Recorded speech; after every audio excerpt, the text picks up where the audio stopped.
मैं अपने विचारों को आपके सामने प्रस्तुत करता हूँ।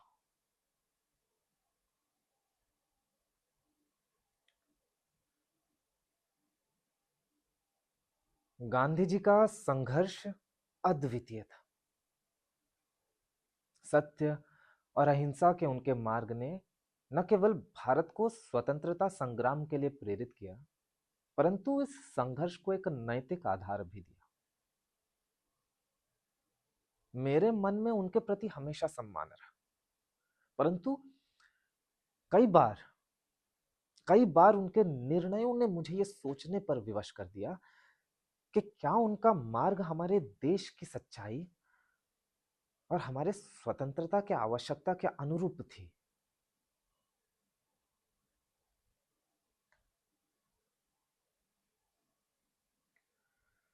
बंटवारे के दौरान जब पूरा हिंदू समुदाय दर्द और आघात झेल रहा था,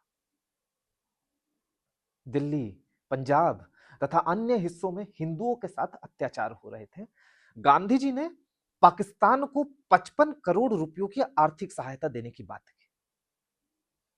ये वही समय था जब जब कई लाखों हिंदू परिवारों को घरों से बेघर होना पड़ा, महिलाएं अपमानित की गई, परिवार काट दिए गए। पूरा हिंदू समुदाय रक्तपात और यातना के दौर से गुजरा। मुझे ऐसा लगा जैसे गांधी जी के नजरों में हम हिंदुओं के आंसुओं और पीड़ा का कोई स्थान नहीं रह गया है। उन्होंने पाकिस्तान और मुसलमानों के प्रति उदारता को एक नैतिक कर्तव्य बताया, परंतु उन हिंदुओं का क्या जिन्होंने अपना सब कुछ खो दिया था। उन्होंने बार बार बार बार हिंदुओं से यह अपेक्षा की कि हम सब कुछ बर्दाश्त कर लें, परंतु एक बार भी इस बात पर जोर नहीं डाला कि जो हिंसा हो रहे थे उन्हें रोकने के लिए कोई ठोस कदम उठाया जाए।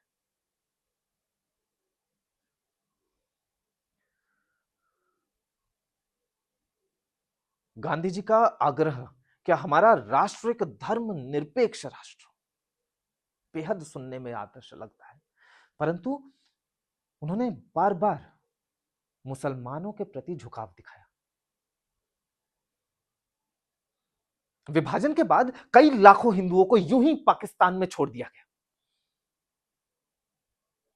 उन हिंदुओं को अपने हाल पर छोड़ना, यह जानते हुए भी कि उनका वहां कोई भविष्य नहीं है, उचित था। ये वही गांधी जी थे जिन्होंने देश का विभाजन का खुलकर विरोध किया था, परंतु विभाजन के बाद की नीतियों में मुसलमानों के प्रति अत्यंत सहानुभूति और उदारता दिखाई, जबकि अत्याचार हिंदुओं पे हो रहे थे।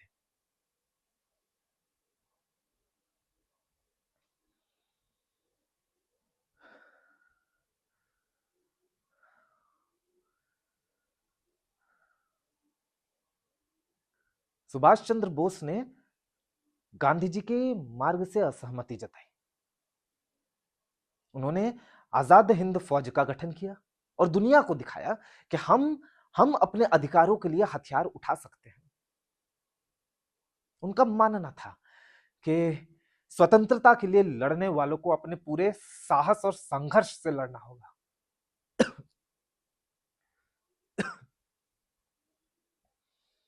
सुखदेव, भगत सिंह और राजगुरु जैसे क्रांतिकारियों ने भी गांधी जी के नीतियों से असहमति जताई थी। भगत सिंह का मानना था कि हमको स्वतंत्रता मांगने से नहीं, छीनने से मिलती है। उन्होंने हिंसा को केवल एक साधन के रूप में अपनाया था, न कि उद्देश्य के रूप में। उनका कहना था, जो कि ठीक था, कि ब्रिटिश शासक जैसे क्रूर और हिंसक शासक के खिलाफ केवल अहिंसा नहीं, सशक्त प्रतिरोध से ही विजय प्राप्त की जा सकती है। मैंने सुभाष चंद्र बोस और भगत सिंह जैसे सभी क्रांतिकारियों के नीतियों को खूब सराहा है। उन्होंने भारत के आत्मसम्मान के लिए साहस दिखाया, जो कि गांधी जी की नीतियों में नहीं थी। उन सभी का मानना था कि अत्याचार को बर्दाश्त करना और उसका विरोध न करना अत्याचारी को बढ़ावा देता है।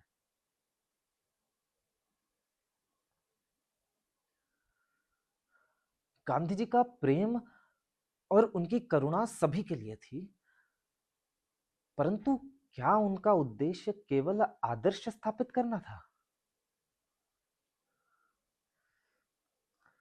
जब हिंदुओं पे इतने अत्याचार हो रहे थे, तो क्या ये उनका कर्तव्य नहीं था कि वो हमारे आत्मसम्मान की रक्षा करें?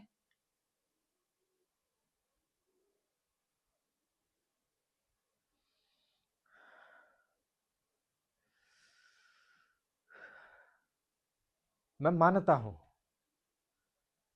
कि एक स्वतंत्र भारत को, किसी भी स्वतंत्र देश को अपना पूरा शक्ति दिखाने का पूरा अधिकार है। भारत को सत्य और अहिंसा के सिद्धांतों तक सीमित करके हम अपने आजादी और आत्मसम्मान का गला नहीं घोट सकते थे। हमें एक ऐसे राष्ट्र की आवश्यकता थी जो न केवल स्वतंत्र हो बल्कि सम्मानित भी हो।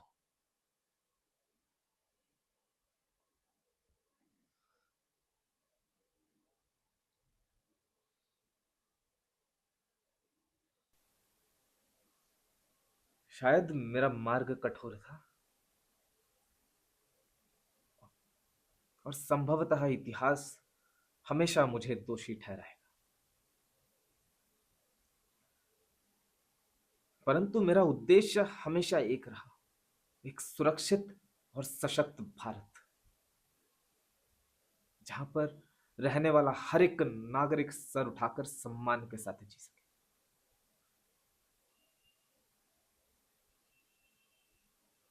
गांधी जी के आदर्श उनके स्थान पर उचित हो सकते हैं, परंतु आजादी केवल आदर्शों से नहीं, त्याग और साहस से मिलती है।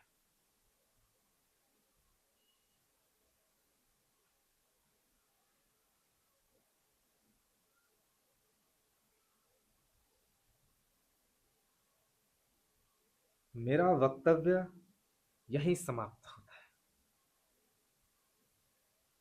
भगवान न करे मेरा देश फिर से अखंड हो और मेरे मेरे देशवासी हर उन विचारों की निंदा करें जो हमें किसी के सामने झुकने की प्रेरणा देता। भगवान से ये मेरी आखिरी इच्छा है। अखंड भारत अमर रहे।